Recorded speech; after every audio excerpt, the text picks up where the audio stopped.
Assalamu alaikum. I am Uswa Irfan, and recently I have been allocated in Pakistan Audit and Account Services after clearing CSS 2025 in my first attempt.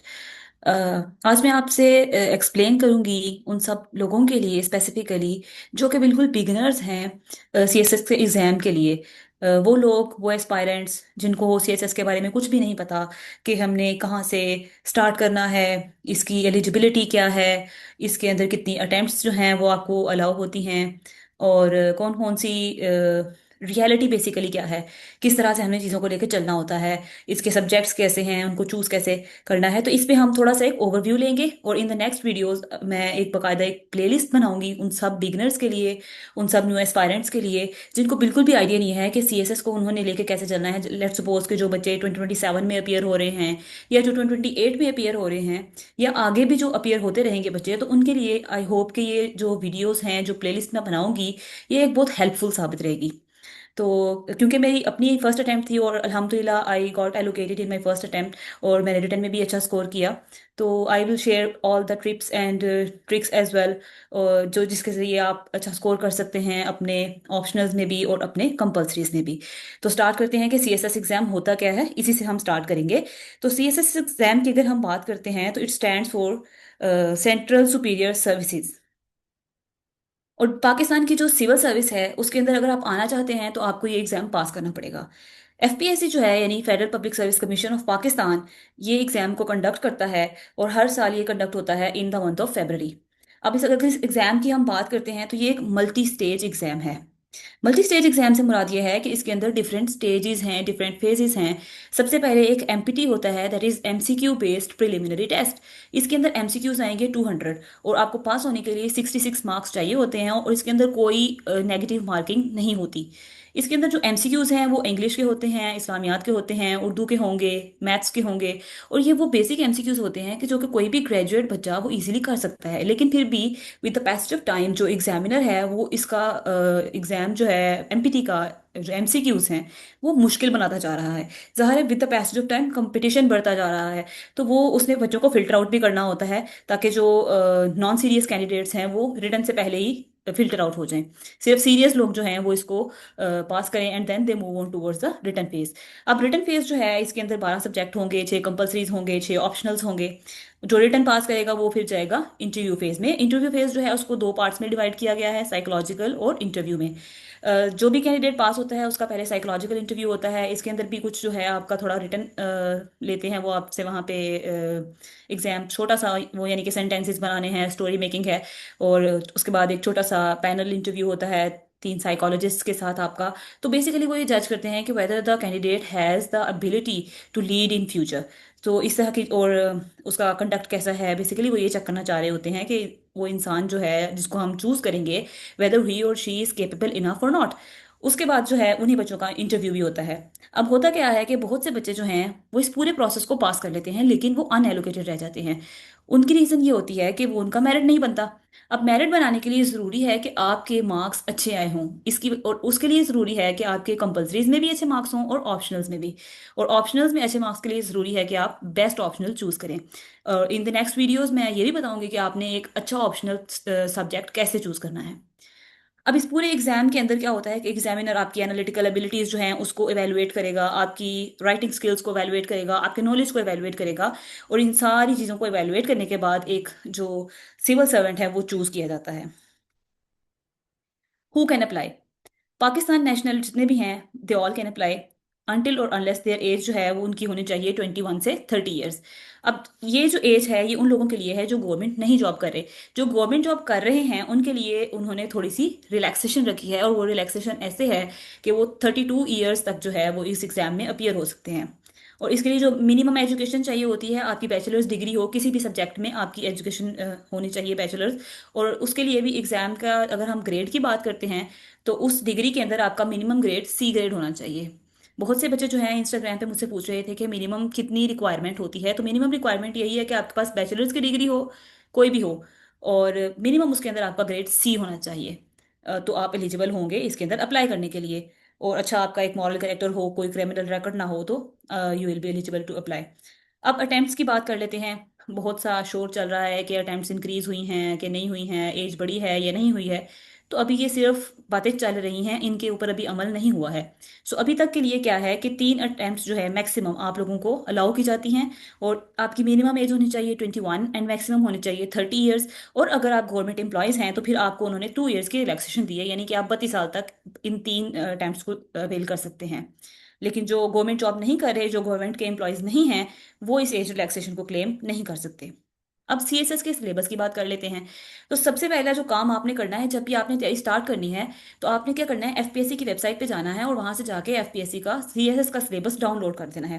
2016 में उन्होंने इसको थोड़ा revise किया था और वो अब तक चल रहा है सिलेबस। आपने उसी को डाउनलोड करना है पीडीएफ फॉर्म में, और उसको आप बेशक हार्ड फॉर्म में कॉपी करा लें। उसके अंदर आप देखेंगे कि 6 कंपलसरी सब्जेक्ट्स होंगे। उसमें होता है इंग्लिश एसे, उसमें होगा इंग्लिश प्रेसियन कंपोजिशन, उसमें जनरल साइंस एंड एबिलिटी होगा, करंट अफेयर्स होंगे, Pakistan affairs and Islamic studies. तो ये 6 कंपलसरी सब्जेक्ट्स होते हैं, ये हर एक को चूज करने पड़ते हैं। जो नॉन मुस्लिम कैंडिडेट्स होते हैं उनके लिए इस्लामिक स्टडीज की बजाय कंपैरेटिव रिलीजन होता है। और इस्लामिक स्टडीज के अंदर भी आपको चॉइस होती है कि आप इसको इधर इंग्लिश में रख लें या उर्दू में रख लें, इससे कोई फर्क नहीं पड़ता। बाकी सब्जेक्ट्स जो हैं वो इंग्लिश में ही होंगे ज़ाहिर है, लेकिन सिर्फ इस्लामियात जो है उसके लिए होता है कि आप बेशक इसको इंग्लिश में चूज़ कर लें, बेशक उर्दू में चूज़ कर लें, और इसका स्कोर पे कोई इम्पैक्ट नहीं आता। इनफैक्ट मेरी अपनी जो इस्लामिक स्टडीज़ मैंने चूज़ की थी कंपलसरीज में, वो मैंने उर्दू में रखी थी, क्योंकि मैंने पिछली अपनी जितना भी एजुकेशनल जर्नी है इस्लामियत मैंने उर्दू में पढ़ी थी। तो ये आपने अपनी ईज को देखना है, लोगों को कॉपी करते हुए इसको इंग्लिश में ऑप्ट करने की ज़रूरत नहीं है।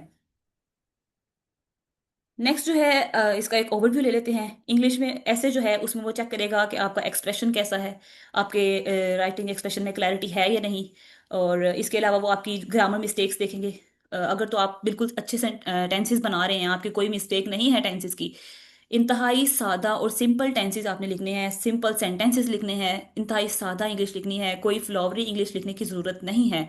ये जो मिथ क्रिएट की गई है कि इसके अंदर पता नहीं कितनी हाई फाई इंग्लिश चाहिए होती है, तो ये बहुत गलत मिथ क्रिएट की गई है। रियलिटी ये है कि एज लॉन्ग एज आपका सिंपल सा सेंटेंस, उसके अंदर कोई ग्रामेटिकल मिस्टेक नहीं है, कोई कंपोजिशन की मिस्टेक नहीं है, या फिर कोई स्पेलिंग मिस्टेक नहीं है, तो आपकी इंग्लिश काबिल कबूल है। Next is general science. इसमें बेसिक कॉन्सेप्ट्स होते हैं, फिजिक्स के होंगे, बायो के होंगे, केमिस्ट्री के होंगे। इसके अलावा इसके अंदर एक एबिलिटी का पोर्शन होता है, उसमें मैथ्स होता है। एंड देन करंट अफेयर्स के अंदर नेशनल और ग्लोबल अफेयर्स जितने भी चल रहे होते हैं एट द करंट टाइम, वो सारे इसके अंदर इंक्लूड होंगे। पाकिस्तान अफेयर्स जो है इसको 3 पार्ट्स में डिवाइड किया है, प्री पार्टीशन हिस्ट्री में डिवाइड किया गया है, देन पोस्ट पार्टीशन, और फिर उसके अलावा एक थर्ड डोमेन जो है वो है करंट जितनी भी चल रही है पाकिस्तान अफेयर्स के अंदर चीज़ें, उसके बारे में होगा। एंड इस्लामिक स्टडीज़ जो है अगेन इसमें इंतहाई बेसिक है ये, जो हम 12वीं जमात में पढ़ के आते हैं, इस्लामियात सारे कॉन्सेप्ट्स वही हैं। नेक्स्ट है जी ऑप्शनल सब्जेक्ट्स। अब ऑप्शनल सब्जेक्ट्स जो हैं इनको आपने किस बेस पे चूज करना है, अपने इंटरेस्ट पे के बेस पे चूज करें, स्कोरिंग की बेस पे चूज करें, और ओवरलैप होता है इनका सिलेबस एक दूसरे के साथ। यानी कि जैसे आप एग्जाम्पल ले लेते हैं कि जो ऐसे है और जो पाक अफेयर्स है। अब बहुत से आप ऐसे का अगर पेपर देखेंगे तो आप देखेंगे कि वो ऐसे टॉपिक्स भी देता है जो करंट सिनेरियोज में चल रहे होते हैं, यानी कि करंट अफेयर्स से रिलेटेड होते हैं। तो करंट अफेयर्स आपको ऐसे के साथ ओवरलैप हो जाएगा।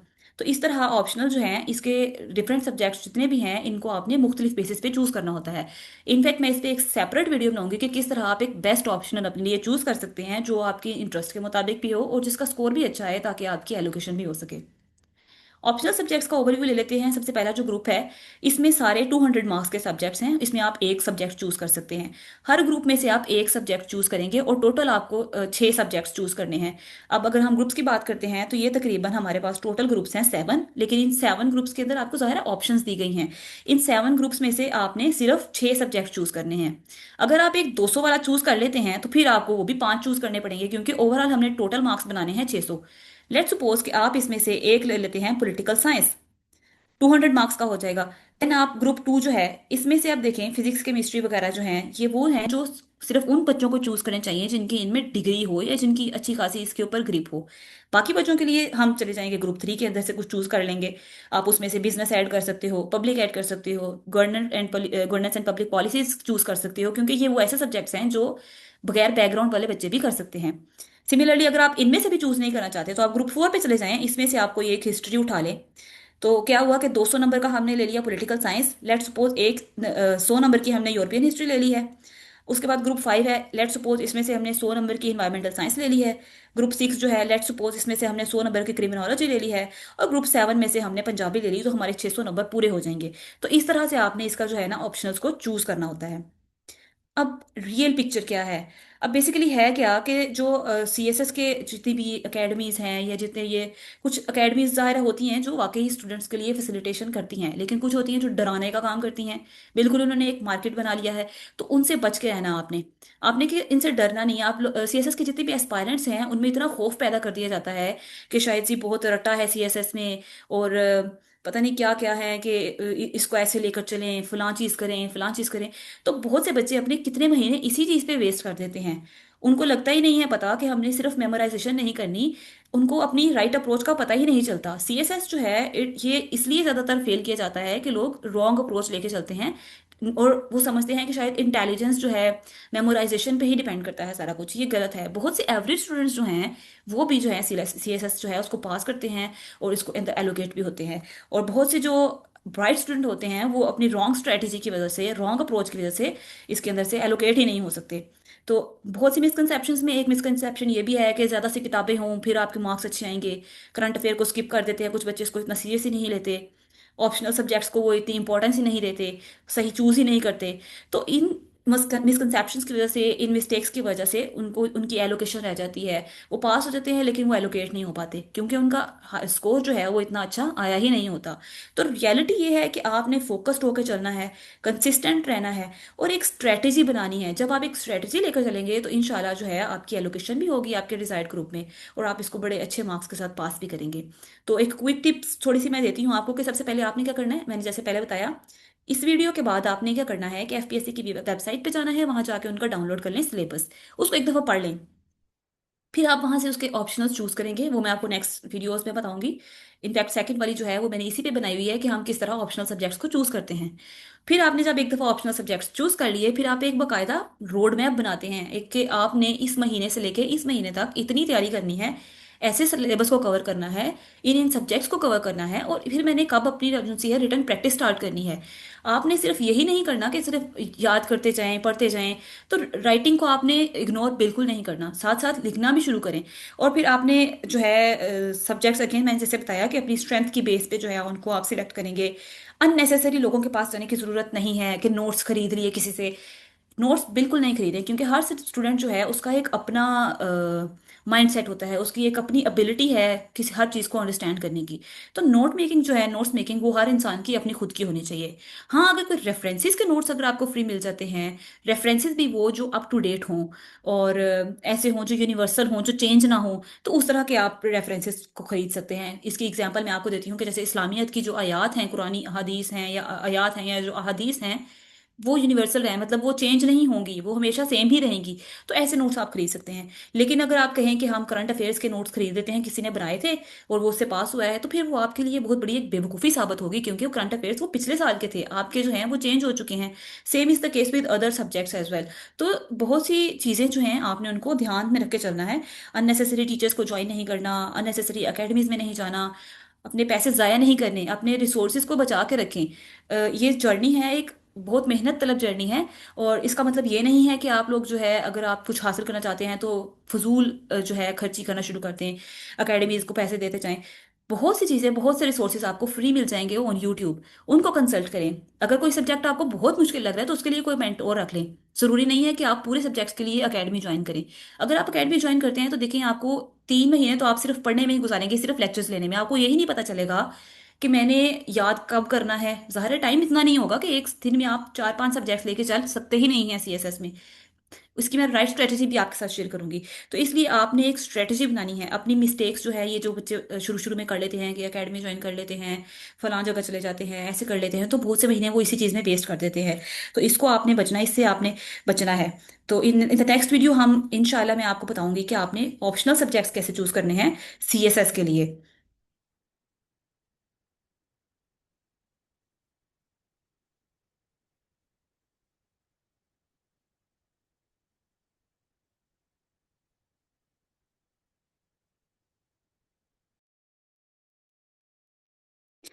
तो फिर मैं आपको बताऊंगी कि कैसे आपने ऑप्शनल सब्जेक्ट्स जो हैं चूज करने हैं बाकायदा। इससे भी मैं एक डिटेल्ड वीडियो बनाऊंगी और आपके लिए इंशाल्लाह आसानी हो जाएगी। और आप सबके लिए मेरी एक यही मैसेज है कि आपने उम्मीद रखनी है, अल्लाह ताला पर यकीन रखना है, खुद पे यकीन रखना है, और बहुत सी मेहनत करनी है, और फिर रिजल्ट्स अल्लाह ताला पे छोड़ देने हैं। और इंशाल्लाह इंशाल्लाह all of you will S this exam इंशाल्लाह। मिलते हैं फिर नेक्स्ट वीडियो में, और उसमें मैं आपको बताऊंगी कि आपने ऑप्शनल सब्जेक्ट्स कैसे चूज करने हैं सीएसएस के लिए। Thank you and Allah Hafiz.